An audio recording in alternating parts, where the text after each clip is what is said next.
Hey there, and welcome to the second bonus episode of Overheard Orlando. Today, get ready for some lighter fare and easy listening as Overheard Orlando's newest team member, photographer and videographer Tyla Harrington, is going to pull a full reversal and be interviewing me instead. You know, the bonus episodes are some of my favorite to record because they're literally just for fun. Kind of reminds me that not everything has to have a point. If you enjoy Tyla throughout this interview, fret not. She'll be having her own episode next week. So without further ado, let's get into it.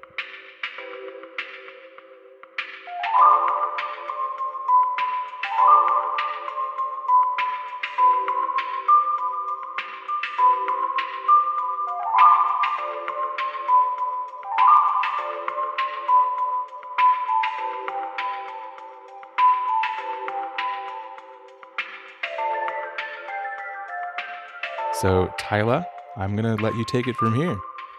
Man, so I have some very silly questions for you because you said that you bartend or have bartended before with wine, right? Yes, I have. So I'd like to know what is like your worst bartending experience that you can think of. So, I don't really have experience with cocktail bartending, which I think is when things get pretty hairy. But bartending with wine, I get a lot of people who kind of think they know better than me. And like someone wants something dry and I suggest a rosé and they're like, well, I don't like sweet wine. I'm like, you obviously don't know anything because rosés are not always sweet. So pretty much that. And then just having to smile and nod. I don't really have like a horrible like Karen experience or anything like that from it. But yeah, it's just kind of having to swallow that pill. Of them not knowing. Yeah, of just like them not knowing, but like you're not correcting them to a point where you're like it's being rude. So you have to kind of just be like, oh, okay, well, how about, and like essentially just without dismissing what they just said, even though it's like completely like wrong. Do you like secretly judge people for drinking Prosecco? Wow. No. I think I judge people more when they drink like a Riesling or Moscato, just because it's like so sweet. It's like easy drinking. It's kind of the equivalent of someone getting like a fruity cocktail because they can't like take the taste of liquor. So I guess like, I mean, from like a kind of wine snob perspective, I kind of judge them on that. I definitely judge people who drink Moscato. There's a reason Nicki Minaj mixes it with liquor. So No, seriously, when I see people drink Moscato, I'm like, oh, you listen to Drake or something. Like you definitely like there's other things like Moscato is a dessert wine. So it's like yeah. Like it would, like, and there are sweet wines that are nice and they have their place, But if I'm just like drinking a glass of wine, I certainly don't pick up the Moscato when I'm at the supermarket or at the. Okay, so what is your favorite TV show to binge right now? Like what are you looking at when you have So, some time?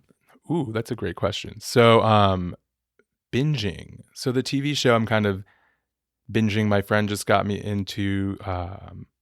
So I don't know if I would call it binging because it's a rather short series, but it came highly recommended to me by quite a few of my friends, and I started watching Midnight Gospel, which, funnily enough, he's somewhat of a podcaster in this kind of like weird world, and they touch on a lot of philosophical aspects. I try to make like a very simplified, scaled down, more like applied philosophy version of that, I guess you could say, something that is thought provoking but easily digestible would be, I think, the way I would compare my podcast to that one. It was really interesting to get that take, and let me tell you, that last episode, I bawled the entire time. Okay, so I got my husband watching Prison Break like from season Oh, 1. I never got into that show, It's but horrible. yeah, I remember when that show was kind of out. I worked at a Blockbuster, and I was very young, and a lot of people were really renting that thing. It was pretty big at the time. So Everybody thought the guy was so handsome. yeah, I never really saw it personally. I know he was like in a Mariah Carey video or two as Yes. well. Um, and I remember girls kind of swooning over him, but like I was just kind of like, yeah. Me too. And my thing is like now as an adult watching it, I'm like, this guy can't even act. So he's like, yes, Yeah, I love you. never really even thought he was a good actor either. I didn't get the hype, and there definitely was hype when that No. show was out. I think it was like the 2000s, but Oh my God. I knew a lot of friends. I had a lot of friends who watched that show and thoroughly enjoyed it. I just never. My thing was like after Prison Break, after they broke out from prison, then what? And then they end up in like some South American or Central American prison. I mean, you can't. I guess you can't have Prison Break without prison. Without So prisons. And then it goes into this whole like super conspiracy spy Mission Impossible thing like the next few seasons. It was, I don't have many nice things to say about it, but we definitely watched it just to be like kind of shady. hey, I mean, I would definitely watch it for pure shade purposes and to kind of see like network 2000s TV. Like that's probably a lot of fun. Yeah. I love a good hate watch. Oh yeah, no, Just same here. just a quick little hate watch. Absolutely. Okay, so changing up a little bit. No, still not really. How do you feel now? Like this is the age of the internet, right?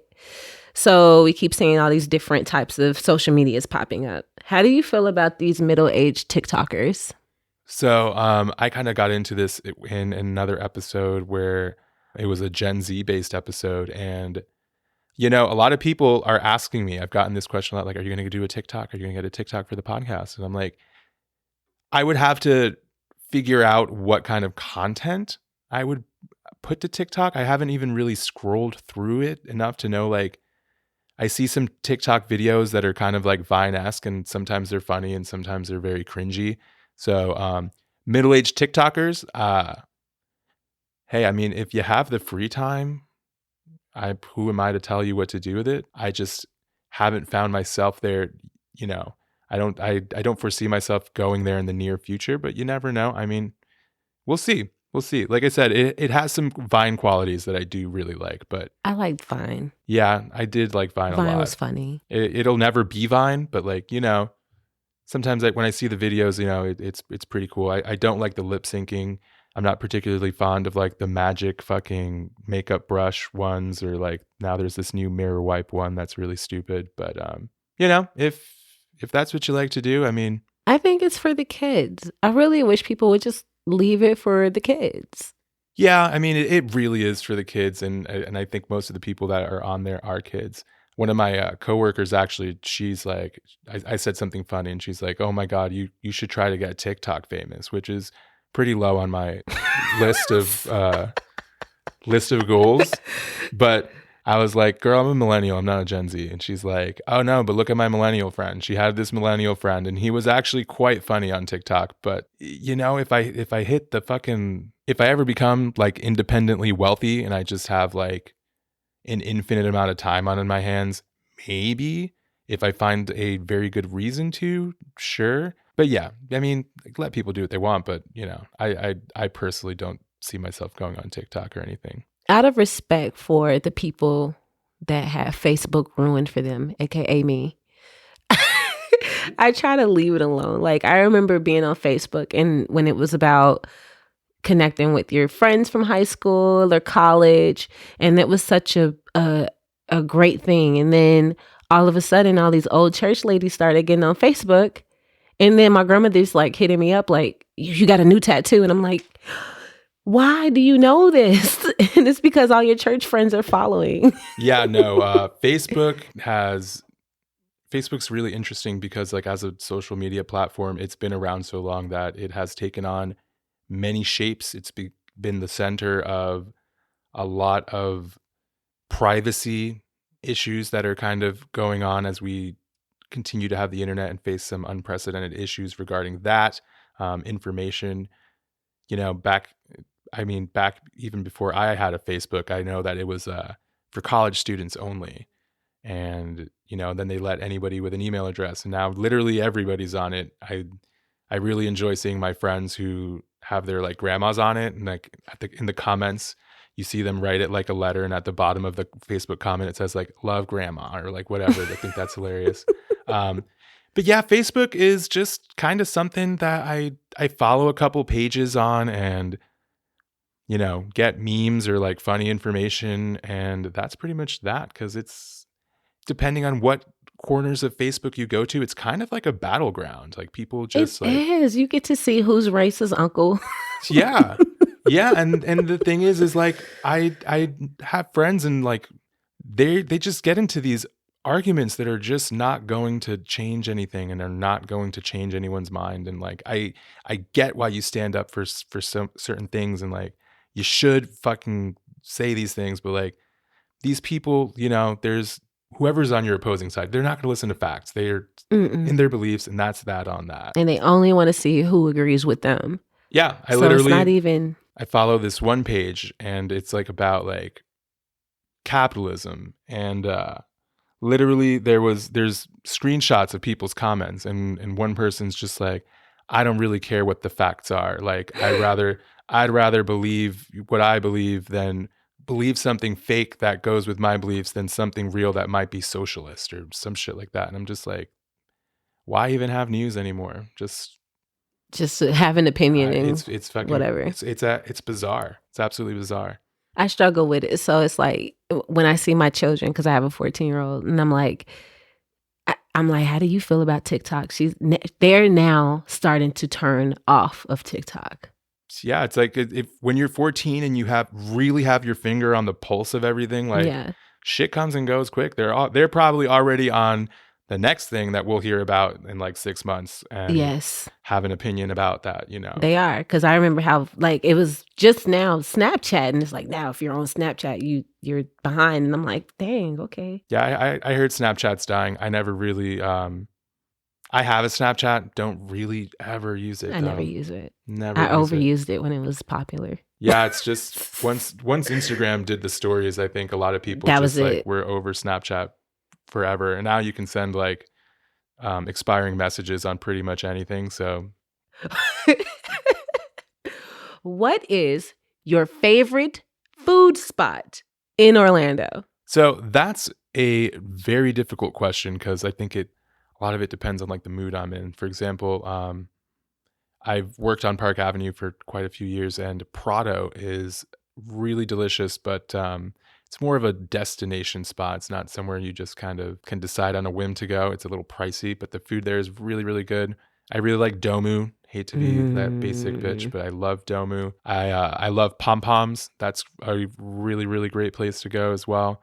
Stardust. I really enjoy. Stardust. Actually, when the podcast was still in its inception, I would frequent Stardust quite a bit with like my little backpack and like, you know, and I would just sit there and do work, have coffee, have a cocktail, get some food or whatever. It was a really nice environment for that. So really love Stardust. I actually haven't been there in a second, but those are some of my favorites. I think Orlando has a lot of really great food right now. But yeah, those would be some of my highlights.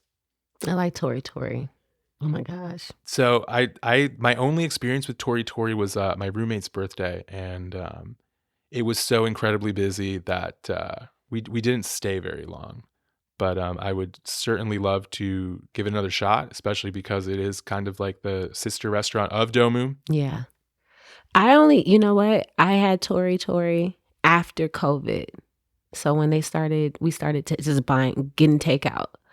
And it's because before it seemed like it was more bar cocktail centered than food centered. Yeah. But once everything shut down, they started having like all these rice box deals. And I mean, when I tell you I ate some for the first time and almost cried, damn. It was a spiritual experience.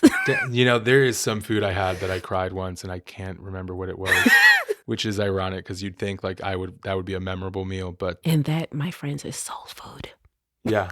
Do you know of good soul food around here? No, child, no. See, and the thing about soul food is I make soul food, so I'm not gonna go buy it. You know, I was raised on it, so that's actually a really interesting point. There's really anywhere I've ever been. I mean, you never really can find good soul food. My favorite place down here, the first what I call soul food, is Caribbean inspired, but it's vegan. So it's Dejanet's. Okay. I actually haven't even heard of that. Yeah, she's in Eatonville, and she started in a gas station. Okay. And worked she had an empty gas station that she worked out of, and then she built her way up to her own restaurant. So now she has a food truck. Everything's completely vegan. and you have jerk chicken that is vegan and it tastes like chicken. That is pretty dope. Oh my I God. really hope to run into that food truck here at some point. I am going to be out and about quite a bit more in the coming weeks, so I'm going to keep an eye out for that for sure. I like it because she teaches that you can have these types of foods but still be a little bit more healthy, which I appreciate. And she's teaching us how to incorporate veganism into our diet. So that's pretty cool. Plant-based. Yeah, no, that it's always great to have alternatives. I'm not myself a vegetarian, but some days I just decide I'm not going to have meat that day, and yeah, there's definitely plenty of options. Yes. Last question is, what are you looking forward to doing most, like post-COVID? Like once we're over this last hump and the uncertainty, like what do you miss the most about outside? When everything started shutting down, I had every intention of promoting Overheard Orlando a lot more and kind of getting out into like the streets, essentially, putting up stickers, handing shit out, getting in touch with businesses who might, like, let me keep my stickers by the register or whatever, like Sports Town style. So that is something that I'm really looking forward to getting back out there in terms of that, of course, in a safe manner. I've been looking forward to doing that for pretty much the whole time. Other than that, there's really not much I've missed. I had a pretty nice quarantine. I got quite a bit out of it. So I never really got to a point where I was like itching to get back out there, But yeah, no, I mean, that aside, I'm looking forward to just promoting and meeting people and, kind of forcing myself out of the comfort zone, so to speak, to kind of get in touch with people on the face-to-face personal level again. Yes. I miss live music. I do. I mean, there are things I miss for sure. I do miss live music. I do miss the eating at a restaurant experience. Very often I'll go out and I'll see the face masks and it really is like jarring to me. It feels like we're in some kind of weird alternate reality kind of thing. Post-apocalyptic. Like post-apocalyptic as fuck. Like and even towards the beginning, I remember I walked into a 7-Eleven and everyone was wearing face masks. And I was just like, this is so bizarre. Like, I can't believe it. Like, I have envisioned different like apocalyptic scenarios, but this one was just, it's weird because it's a pandemic, but it's not totally deadly. But like, there are some risk groups, and it is deadlier. I always thought a pandemic would be like ultra deadly. Like, I never thought it was going to be like this strange version of our normal day-to-day life. It's like purgatory. Yeah, it literally is purgatory. It's not like apocalyptic, but it's not safe. It's not safe. It's not life as we knew it, December 2019. Yeah. And those are my 5 questions for you. Tyla, thank you so much. We're going to have your focused episode next week. Welcome to the team. We actually did a photo shoot today, so looking forward to how that turned out. All right. Thanks so much for having me, Steve. And Steven. I'm sorry. Hey. You'll learn. Thanks. All right. Well, that episode was so much fun to do. I'm so happy that I've gained not just a new team member for the podcast, but a new friend as well. Next week, in a true return to form, I'll be interviewing Tyla, and we'll get to know a little bit more about her. So stay tuned for that. Whilst I could take this time to tell you some of the changes that'll be coming to this podcast, I think I'd rather just show you when it actually happens. You can always find me on Instagram at Overheard Orlando Podcast, or shoot me an email at overheardorlandopodcast@gmail.com. I'm signing off until next week. Stay true.